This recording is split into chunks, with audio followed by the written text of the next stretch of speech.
माशाल्लाह, अल्लाह गवाह है कि जितने लोग यहाँ मौजूद है मैं उनको पहले कभी ना देखा ना मिला। हो सकता है कि ये लोग ने मुझे टीवी पे देखे या मेरे कैसेट देखे, लेकिन कोई शख्स अगर इस्लाम कबूल करना चाहता है तो मैं उसे रोक नहीं सकता हूँ, ना ये देश रोक सकता है। मैं आपसे ये पूछना चाहता हूँ भाई साहब, क्या आप पे किसी ने जबरदस्ती की इस्लाम कबूल करने के लिए? जी नहीं। किसी ने कोई फोर्स किया? जी नहीं। एनी फोर्स माली या ताकत का? कुछ नहीं। आप अपनी मर्जी से करना चाहते? जी हाँ। आप मानते हैं कि एक खुदा है? जी हाँ। आप ये मानते हैं कि मोहम्मद सल्लल्लाहु अलैहि वसल्लम उसके आखिरी पैगंबर है?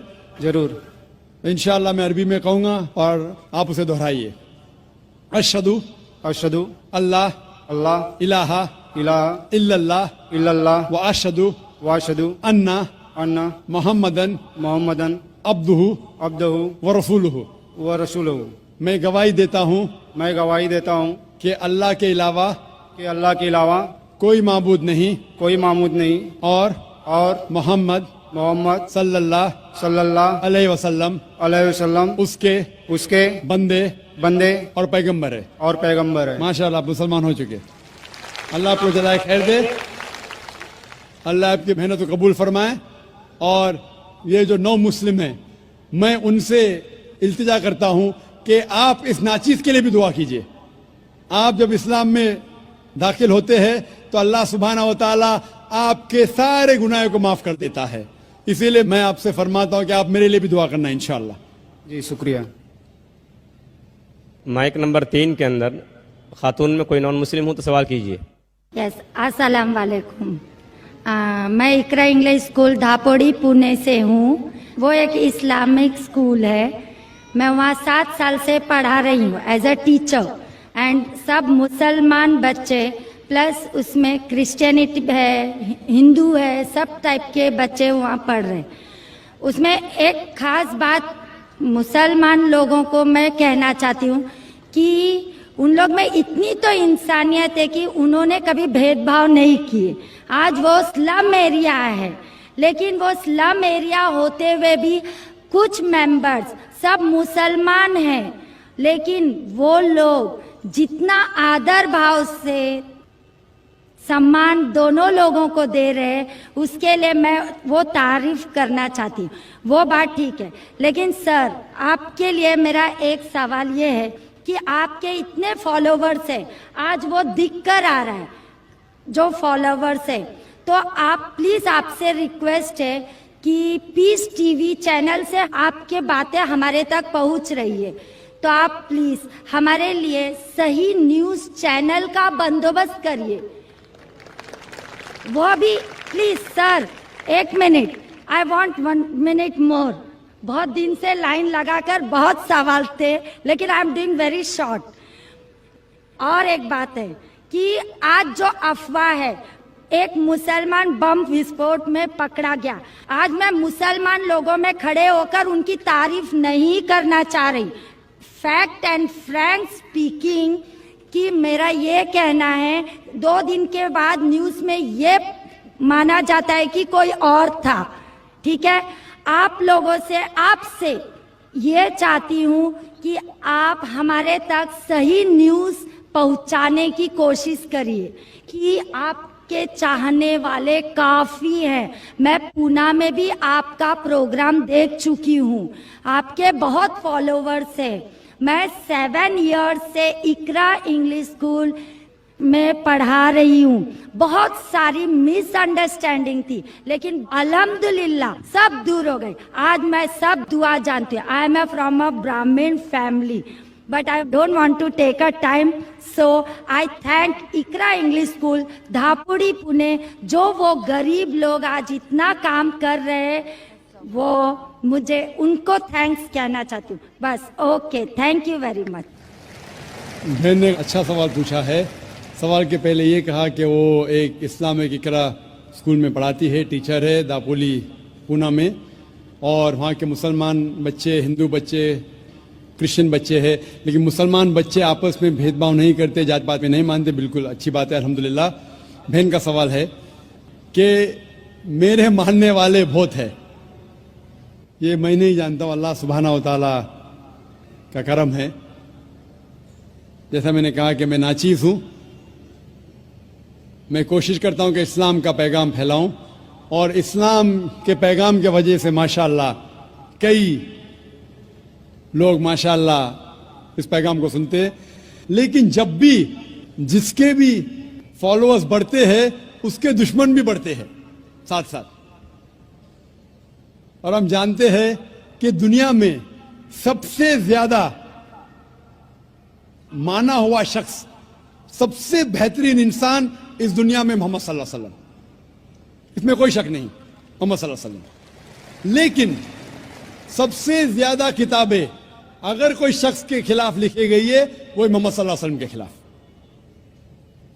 बहन का सवाल है कि वो पीस टीवी देखती है, पीस टीवी से खुश है, पीस टीवी से इस्लाम का पैगाम फैल रहा है। वो चाहती है कि एक ऐसा चैनल शुरू करूं मैं जो सही न्यूज इंसानों तक पहुंचाए।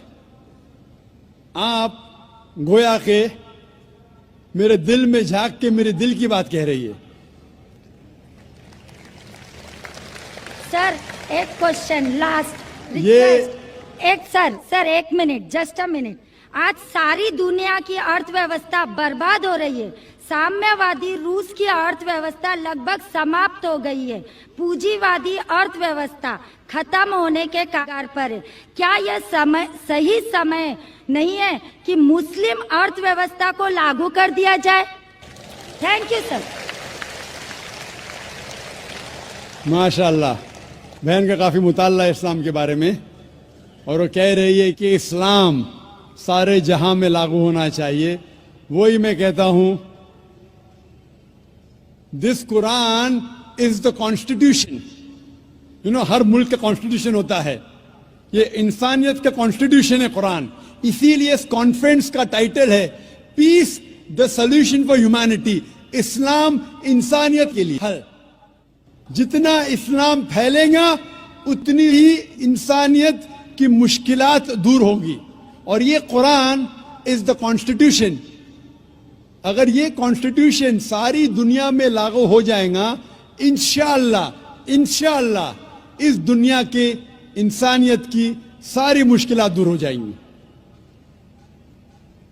आपने जैसे फरमाया कि एक न्यूज चैनल होना चाहिए, यह मेरी ख्वाहिश है। कई साल पहले एक ख्वाहिश थी कि एक इस्लामिक चैनल शुरू करूं, और जानता हूं कि इस्लामिक चैनल शुरू करना ये कोई खाने की बात नहीं, इट्स एन हरक्यूलेन टास्क। शुरू करने के बाद इस्लाम के मुताबिक, कुरान और हदीस के मुताबिक चलाना तो और मुश्किल काम है। ये अल्लाह ताला, और मैं हमेशा समझता हूं कि अगर जो भी चीज आप करना चाहते हैं, आपको जो भी अल्लाह ताला ने दिया है वसाइल, उससे शुरू करो। आपके पास 100 रुपया, शुरू करो, रुको मत, जब वसाइल आएंगे तो शुरू करूंगा। हमने शुरू किया हमारे इदारे के जरिए, अल्लाह ताला ने हमारी मेहनत को कबूल फरमाया। अभी एक पीस टीवी माशाअल्लाह है, जो तकरीबन 3 साल पहले शुरू हुआ, 2 साल 10 महीने, और अल्लाह की मदद है, अल्हम्दुलिल्लाह सुम्मा अल्हम्दुलिल्लाह। ये पीस टीवी अभी सारी दुनिया में मौजूद है। 3 महीने पहले सिर्फ साउथ अमेरिका में मौजूद नहीं था, अल्लाह की मदद से 3 महीने से साउथ अमेरिका में भी मौजूद है।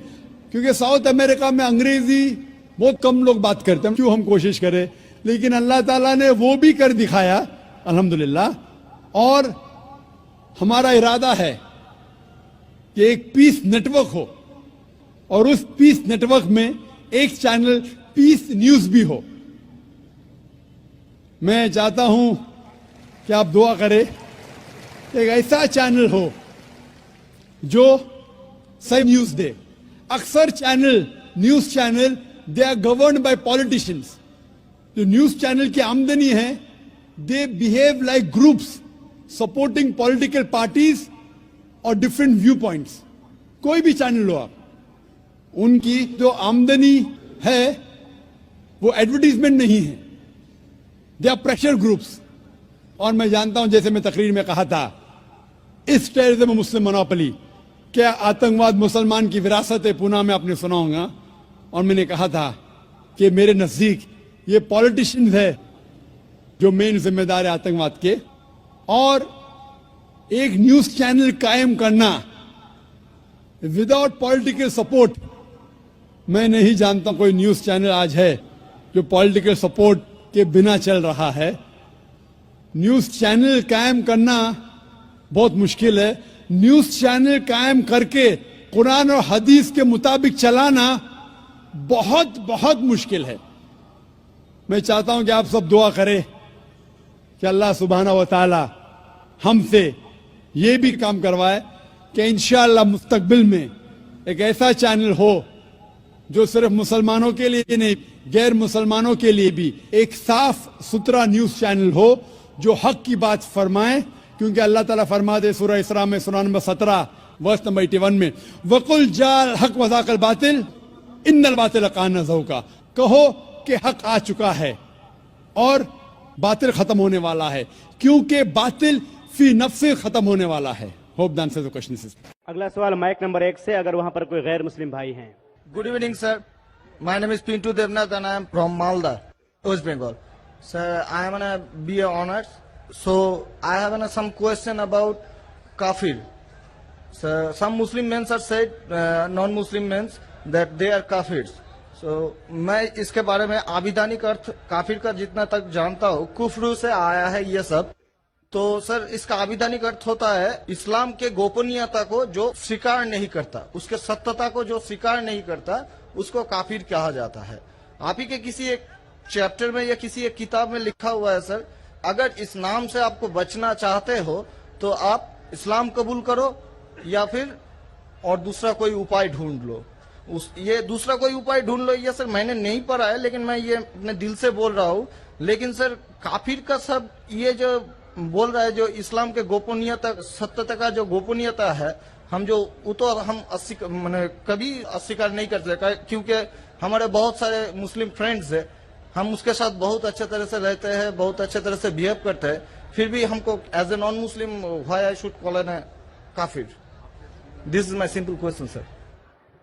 भाई साहब का सवाल है कि काफिर किसे कहते हैं। खुद ही काफिर का उसने मानी भी दिया, क्योंकि उनने मेरी कसट सुन चुकी है और मेरी किताब भी पढ़ चुकी है शायद।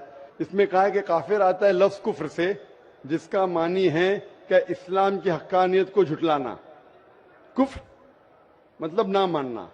इन शॉर्ट, काफिर मतलब जो इस्लाम की हक्कानियत को नहीं मानता है, जो नॉन मुस्लिम है। तो अब नॉन मुस्लिम है क्या है? नॉन मुस्लिम है ना, अब नॉन मुस्लिम तो काफिर ही कहेंगे ना। और जो आपने आखिरी पार्ट जो बराबर से नहीं सुना, मैंने ये कहा, आप चाहते हैं कि कोई आपको काफिर नहीं बोले, आपको क्या गाली लग रही है? काफिर गाली नहीं ना। काफिर मतलब जो इस्लाम को नहीं मानता। इंग्लिश में बोलेंगे नॉन मुस्लिम। अगर आपको गाली लगती है कि काफिर गाली है, एक चीज अगर आपको लगता है गाली है और कोई आपको काफिर नहीं कहते, इस्लाम कबूल करो, कोई काफिर नहीं कहेगा। ये किताब में लिखा था और कुछ नहीं। हम तो कभी सर इस्लाम के गोपनीयता को या सत्यता को कभी अस्वीकार नहीं किया है ना, हम तो कभी भी नहीं बोले ऐसा, तो हमको क्यों काफिर बोला जाए? आप मानते खुदा एक है? हाँ जी। आप मानते कि बुत परस्ती गलत है? सर, बुत परस्ती मतलब ये समझ नहीं है। मूर्ति पूजा गलत है का सही है? मूर्ति पूजा सर, हम हिंदू है, अब माँ दुर्गा का जब पूजा होता है, माँ शेरावाली का जब पूजा हो तो आपको लगता है कि आप स्वीकार कर रहे हैं, लेकिन स्वीकार नहीं कर रहे, क्योंकि वेद में भी लिखा है कि खुदा का कोई अक्स नहीं है। मूर्ति पूजा भी गलत है हिंदू मजहबी किताब में। तो आप अगर मूर्ति पूजा करते हैं तो इस्लाम की हकीकत को झुठला रहे। आपको लग रहा है कि मैं इस्लाम के खिलाफ नहीं हूं, लेकिन अगर आप मूर्ति पूजा कर रहे, कुरान में लिखा है मूर्ति पूजा गलत, वेद में लिखा है गलत, तो आप अगर करते हैं तो जो भी आपको काफिर बोलता है सही बोल रहा है, मतलब आप गैर मुस्लिम है। उसमें बुरा लगने की बात क्या है? आप समझ रहे ना? नहीं सर, आप बोल रहे कि मैं इस्लाम की हकीकत को नहीं झुटला रहा हूं। झुटला रहे तो है, आपने बोले मूर्ति पूजा करते मतलब झुटला दिए। अगर सर मैं इस जगह में कहता हूँ कि मैं मूर्ति पूजा को नहीं मानता, तब मैं काफिर नहीं हूँ। अगर आप बोलेंगे मैं एक खुदा में मानता हूँ, नहीं सर, मूर्ति पूजा में नहीं मानता हूँ। एकेश्वरवाद में हम मानते हैं एकेश्वरवाद को, लेकिन सर मूर्ति पूजा का जो बात है, अब शेरावाली की पूजा हो रही है, माता दुर्गा की पूजा हो रही है, वो तो सर झुटला नहीं सकते ना। हाँ, तो ये झुटलाएंगे तो ही आप वेद के करीब जाएंगे, फिर ही आप कुरान के करीब आएंगे। अगर नहीं झुटलाएंगे मतलब आप करीब नहीं है। उसका मतलब अरबी में कहेंगे काफिर, इंग्लिश में कहेंगे नॉन मुस्लिम, हिंदी में कहेंगे गैर मुस्लिम, अरबी, हिंदी, इंग्लिश। इंग्लिश में नॉन मुस्लिम। अच्छा sir, one more question for me sir, मैं एक नॉन मुस्लिम होकर क्या सर मक्का हज करने जा सकता हूँ? भाई साहब का सवाल है कि वो नॉन मुस्लिम होके मक्का हज करने जा सकते। मेरा पहला क्वेश्चन, आप क्यों हज करना चाहते? जब मानते ही नहीं मूर्ति पूजा गलत है। अभी सर मान लिए आपके पास, आप जब बोल रहे हैं तो सही होगा, मान लिए हम। मान लिया, अच्छा तो मैं पहला जवाब देता हूं, फिर आपके पास आता हूं। आप मान लिए तो अच्छी बात है। क्यों गैर मुसलमानों को मक्का मदीना जाने की इजाजत नहीं है? क्योंकि हर शहर के कुछ शराइत होते हैं। जैसा कल मैंने कहा था, हिंदुस्तान में कुछ एरिया है जिसे कहते हैं कैंटोनमेंट एरिया। कैंटोनमेंट एरिया मतलब सिर्फ मिलिट्री के लोग जा सकते हैं, civilians not allowed. Civilian not allowed. आप सुन चुके मेरा जवाब, सिविलियन नॉट अलाउड। मैं कहूंगा नहीं, मैं हिंदुस्तानी नागरिक हूं, हिंदुस्तानी नागरिक है सही है, कैंटोनमेंट एरिया में अलाउड नहीं है। वो लोग जो अपनी जिंदगी देश को बचाने के लिए लगाए हैं उनको अलाउड है। उसी तरीके से मक्का मदीना हमारा इस्लाम का कैंटोनमेंट एरिया है। वो लोग जो अपनी जिंदगी देने को तैयार है इस्लाम के लिए, वो लोग का अलाउड है, बाकी लोग का अलाउड नहीं है। पहला जवाब। दूसरा जवाब, हर मुल्क में जाने के लिए वीजा की जरूरत है। वीजा मिसाल, सिंगापुर में गया था पहली बार 1986 में, इमिग्रेशन फॉर्म में लिखा था डेथ टू ड्रग ट्रैफिकर। अगर ड्रग आपके पास मिला, कत्ल। मैं नहीं बोल सकता अरे डेथ पेनल्टी खराब है। सिंगापुर में आने का है, रूल को फॉलो करो, वरना सिंगापुर में मत आओ। आप समझे ना? इसी तरीके से हर कंट्री में जाने के शराइत है। अमेरिका जाने के लिए सबसे ज्यादा शराइत है। तुम ये करते, are you a terrorist? Sir जहाँ पर आपको भी रोका, are you a terrorist question है। किसने हाँ लिखा मैं अभी तक जानता नहीं हूं। किसने हाँ लिखा अभी तक मैं जानता नहीं हूं। Do you belong to terrorist organization? अभी तक के मैं नहीं जानता हूं किसने हाँ लिखा। ये क्यों लिखते पता नहीं मुझे। इसी तरीके से मक्का मदीना जाने के लिए एक अहम शर्त है, सबसे अहम शर्त जो जरूरी है वो ये है कि वो शख्स जो मक्का या मदीना जाना चाहता है वो अपने जबान से कहे ला इलाहा इल्लल्लाह मोहम्मद रसूलुल्लाह, ना कोई माबूद है सिर्फ अल्लाह के, और मोहम्मद सल्लल्लाहु अलैहि वसल्लम के पैगंबर है। इसमें अगर आपको यकीन है तो आप जा सकते हैं। नहीं सर, इसमें बहुत एकदम यकीन है, क्योंकि हम जब 4 साल पहले ट्रेनिंग में थे तब हमारा एक दोस्त, मैंने दोस्त का दादा हुआ करता था, बड़े भैया से, उसने हमको सिखाया कभी किसी मस्जिद के सामने से जाओ, अगर तुमको कुछ ना आए सिर्फ यही बात बोलो ला इलाहा इल्लल्लाह मोहम्मद रसूलुल्लाह, ये बोलो। बोलने के अलावा यकीन करते हैं खुदाई के? हाँ जी। आपको यकीन है कि बुत परस्ती गलत है? आज से तो यकीन हो गया, ठीक है? अब आज से यकीन हो गया, कल क्या किया वो माफ हो जाता है। आप मुसलमान बन के कल क्या किया माफ हो जाता है। तीसरी चीज, क्या आप मानते मोहम्मद सल्लल्लाहु अलैहि वसल्लम आखिरी पैगंबर है? हाँ जी। तो आप मुस्लिम बनना चाहते हैं? अभी ये तो पिताजी और माताजी के ऊपर डिपेंड करेंगे। आप बनना चाहते, पिताजी माताजी ने, आप बनना चाहते? हम अकेले बन के सर, वो लोग भी तो हमारा लाइफ इंशाल्लाह आएंगे। वो आएंगे क्या नहीं, अल्लाह ताला उनको पूछेगा। पहले आप कबूल करेंगे फिर उनको लेके आएंगे ना। हम तो तहे दिल से आपका बोल रहे हैं कि हम कबूल आप करना मानते चाहते हैं। खुदाई के? हाँ, आप मानते बुत परस्ती गलत है? गलत है। आप मानते मोहम्मद सल्लल्लाहु अलैहि वसल्लम पैगंबर है? हाँ। आपको कोई भी जबरदस्ती करा ये कहने के लिए? नहीं कोई दबाव नहीं कोई भी आपको रिश्वत दे रहा है? नहीं। आप अपने दिल से करना चाहते हैं? हाँ, तहे दिल से। उसके बाद जिसको भी आप कहने के आप कह सकते हैं। तो मैं अरबी में कहूँगा, आप दोहराएंगे? Why not? अशहदु अशहदु अल्लाह अल्लाह इलाहा इलाहा इल्लल्लाह इल्लल्लाह व अशहदु व अशहदु अन्ना अन्ना मोहम्मदन मोहम्मदन अब्दुहु अब्दुहु व रसूलुहु। उरसुलुहु। मैं शहादत मैं शहादत देता हूँ देता हूँ कि कि अल्लाह अल्लाह के अलावा कोई माबूद नहीं कोई माबूद नहीं और मोहम्मद मोहम्मद सल्लल्लाहु अलैहि वसल्लम उसके पैगंबर और बंदे हैं। माशाल्लाह मुसलमान हो चुके। अभी मैं दुआ किया इंशाल्लाह अल्लाह ताला को और हिदायत दे, आपको सबसे बेहतरीन जिंदगी दे इस दुनिया में और आखिरत में भी। और मेरी आपसे इल्तिजा है कि ये पैगाम आप अपने वालिदैन के पास भी लेके जाइए, क्योंकि आपका फर्ज है कि आप उनको हक्कानियत बताएं। सर और इंशाल्लाह आपको अगर जाने का है मक्का, अभी आपको पासपोर्ट में चेंज करने पड़ेगा और इंशाल्लाह मक्का आप जा सकते हैं। इंशाल्लाह आपको मुश्किल है तो मुझे कहिए, मैं इंशाल्लाह आपको मक्का लेके जाऊंगा इंशाल्लाह। Sir one more question sir, please sir. Sir मैं सर एक मेरा सर लाइफ अचीवमेंट चाहिए सर, प्लीज सर एक ऑटोग्राफ देंगे आप? इंशाल्लाह अगर कोई पेपर आपके पास है पेन है तो इंशाल्लाह मैं आपको दे देता हूँ इंशाल्लाह।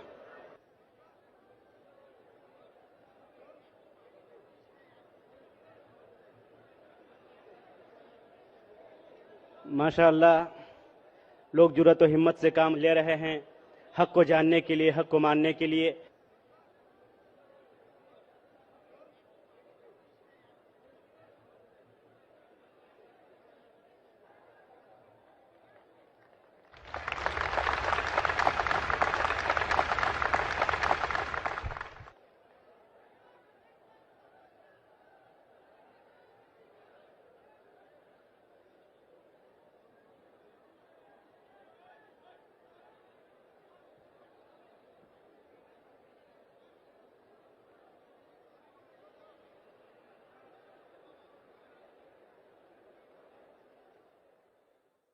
अगला सवाल माइक नंबर 3 से। अगर कोई है माइक नंबर 2 पर, वहां पर अगर कोई गैर मुस्लिम भाई हैं तो अपना सवाल कर सकते हैं। माइक नंबर 2 से।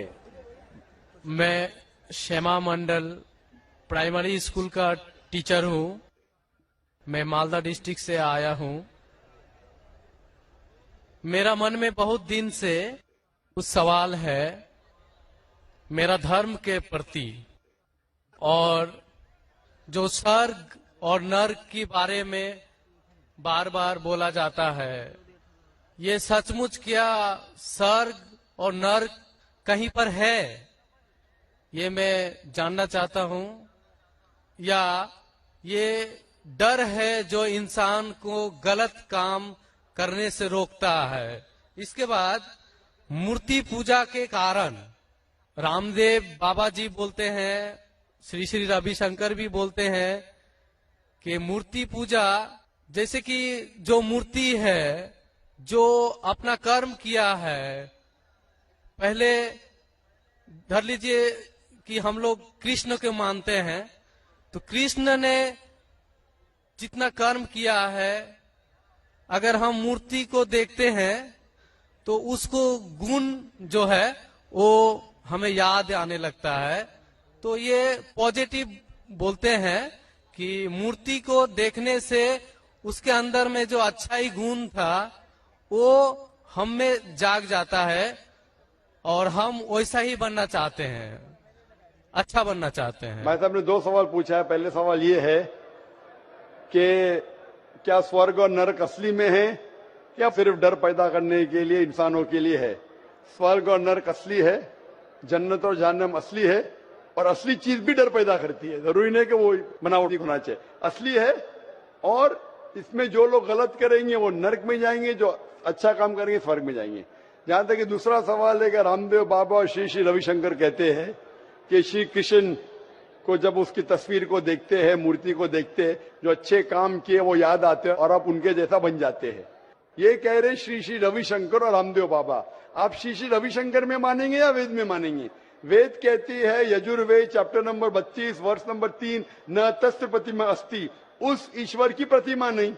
लिखा है शतसहस्र उपनिषद में चैप्टर नंबर 4 श्लोक नंबर 19, न तस्य प्रतिमा अस्ति, उस ईश्वर की कोई प्रतिमा नहीं, कोई अक्ष नहीं, कोई फोटोग्राफ नहीं, कोई पेंटिंग नहीं, कोई पिक्चर नहीं, कोई आइडल नहीं, कोई स्टैच्यू नहीं। तो आप श्री श्री रविशंकर की बात मानेंगे या वेद की बात मानेंगे? अगर आप श्री श्री रविशंकर की बात मानते हैं और वेद की बात को छोड़ देते हैं तो आप श्री रविशंकर के चेले बनते हैं, लेकिन वेद के नहीं। मैं भी अगर कुछ कुरान के खिलाफ बात करूं तो मुझे छोड़ दीजिए। मैं हमेशा कुरान का हवाला देता हूं। कुरान अल्लाह की किताब है, तो कुरान का हवाला देके कुरान की बात करता हूं तो मानो। अगर कुरान को मैं छोड़ दूंगा तो मेरी बात भी मत मानो। जो कुरान और सही हदीस के खिलाफ बात करता है, कितना भी बड़ा आलिम हो, उसकी बात मत मानो। उसी तरीके से मैं जो बात कर रहा हूं वेद की बात कर रहा हूं। तो अगर वेद की बात टकराती है श्री श्री रविशंकर से, रामदेव बाबा से, और मेरा डिबेट हो चुका है श्री श्री रविशंकर के साथ, मेरा डिबेट श्री श्री रविशंकर के साथ हो चुका है बेंगलोर के अंदर। और वो डिबेट देखिए आप, वो डिबेट का मौजू था concept of God in Hinduism and Islam in the light of the scriptures. Means धर्म की जितनी किताबें हैं उनकी रोशनी में खुदा का क्या तस्वुर है इस्लाम और हिंदुइज्म में। और मैंने इतने हवाले दिया वेद के, हिंदू धर्म क्या कहता है। आप वो डिबेट देखिए और आप ही फैसला कीजिए कौन हक के ऊपर है।